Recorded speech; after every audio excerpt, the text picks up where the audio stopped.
Okay, Assalamualaikum anak-anak. Bertemu kembali. Cikgu minta maaf sebab tadi phone dah penuh. Okay, so terpaksa sambung di siri yang lain. Okay, di dalam siri ketiga. Okay, tadi saya dah terangkan tentang faktor yang mempengaruhi daya geseran, iaitu yang pertama adalah jenis permukaan dan yang kedua adalah jisim objek. Ingat ada dua faktor yang mempengaruhi daya geseran. Okey, untuk jisim objek ni mengambil contoh, okey, ada dua buah kotak yang berlainan jisim. Okey, contoh jisim A 10 kg, jisim B 20 kg. Alright.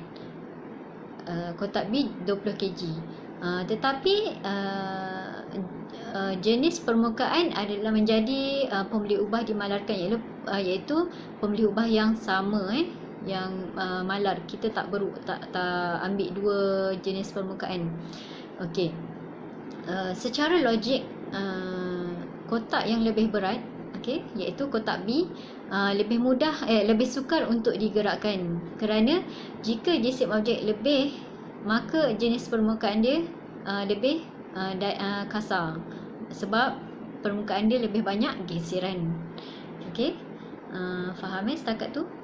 Kalau kita pergi kepada, kadang-kadang dia tanya tentang hipotesis ataupun hubungan. Semakin bertambah jisim objek, semakin sukar untuk digerakkan kotak tersebut, ataupun semakin bertambah jisim objek, semakin berkurang jarak yang dapat dilalui oleh kotak. Okey. So yang tadi adalah faktor yang mempengaruhi daya geseran. Yang pertama jenis permukaan, yang kedua adalah jisim objek. Jika awak lihat muka surat 103, kita tengok sama-sama, kita bincang. Eksperimen 2 adalah jisim objek. Bagaimanakah jisim objek mempengaruhi daya geseran? Okey, ada dua almari, iaitu almari A dan B. Pergi kepada soalan. Apakah yang dapat kamu perhatikan pada jarak yang dilalui oleh lori mainan tersebut? Okey, sudah tentu lori mainan yang mempunyai muatan yang lebih sukar untuk digerakkan. Tapi dia tanya di situ adalah perhatikan. Okey, apakah yang dapat kamu perhatikan? Jadi awak kena tulis pemerhatian. Okey, mana yang lebih jauh untuk bergerak? Adakah lori yang tiada muatan, atau lori yang muatannya sikit, ataupun lori yang muatannya banyak? Okey, ada 3 lori. Okey, ni tiada muatan, ni muatan sikit, dan ni muatan yang banyak. Muatan yang banyak mungkin, okey, secara logik dia akan bergerak lebih berbanding lori yang mempunyai muatan yang lebih. Okey.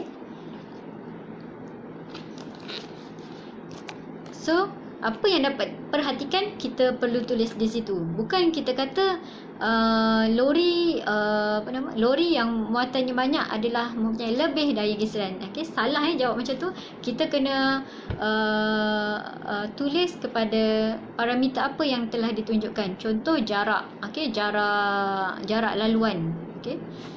Yang kedua, lori mainan yang manakah mencatatkan jarak paling jauh? Okey, sudah tentu adalah mainan yang tidak mempunyai muatan. Okey. Yang ketiga, bagaimanakah hubungan antara jisim dengan jarak yang dilalui oleh lori mainan? Hubungan antara jisim dengan jarak yang dilalui oleh lori mainan, maknanya semakin bertambah jisim, semakin berkurang jarak yang dilalui oleh lori mainan. Okey, adakah hipotesis kamu diterima?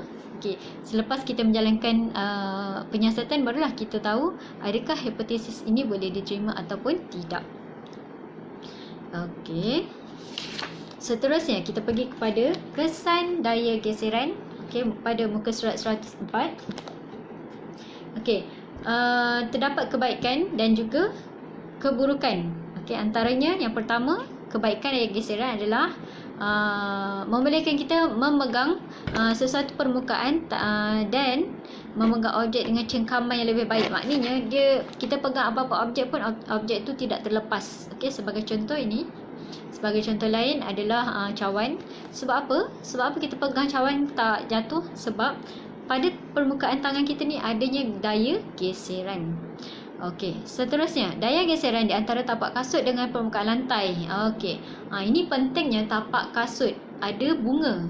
Faham bunga? Ada corak-corak tu untuk membolehkan kita tidak terjatuh sewaktu kita berjalan atau berlari atau berdiri pun.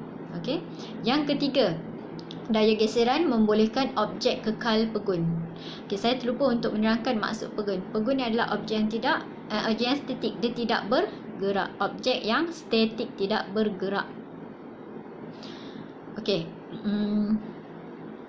Selain itu, terdapat juga masalah ataupun kekurangan daya geseran, iaitu yang pertama, sukar untuk menggerakkan objek. Terlampau banyak daya geseran, terlampau sukar untuk digerakkan sesuatu objek tersebut. Okey, antara lain. Dan last topik, cara untuk menambahkan dan mengurangkan daya geseran. Okey, yang pertama, awak boleh semak juga buku teks pada muka surat 108. Okey, cara-cara dia ini untuk menambahkan daya geseran lah. Okey, di bilik air untuk mengelakkan tergelincir, kita menggunakan pelapis anti gelincir. Yang kedua, tapak kasut yang bercorak untuk mengelakkan daripada tergelincir sewaktu berjalan atau berlari. Yang ketiga, kita menggunakan mouse. Tahu mouse? Kalau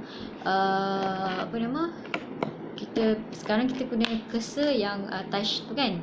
Okey, ada juga yang menggunakan mouse. Mouse ni bila kita tak letakkan di atas permukaan yang kasar, yang kesat, dia boleh mudah kita sukar untuk menggerakkan dia. Dia mudah lari-lari. Nak panah pada laptop atau cursor tu, dia akan mudah lari. Okey, so cara dia nak mengurangkan daya geseran, nak menambahkan daya geseran, kita kena letakkan buku ataupun pelapis dia. Okey, yang seterusnya, corak pada permukaan sarung tangan. Ni biasanya orang yang menunggang basikal, menunggang motosikal, dia menggunakan pelapis untuk mengelakkan. Kadang bila terlampau lama, dia akan berpeluh. Okey, seterusnya, ahli sukan mengangkat berat menggunakan serbuk kapur magnesium karbonat untuk mengangkat pemberat besi.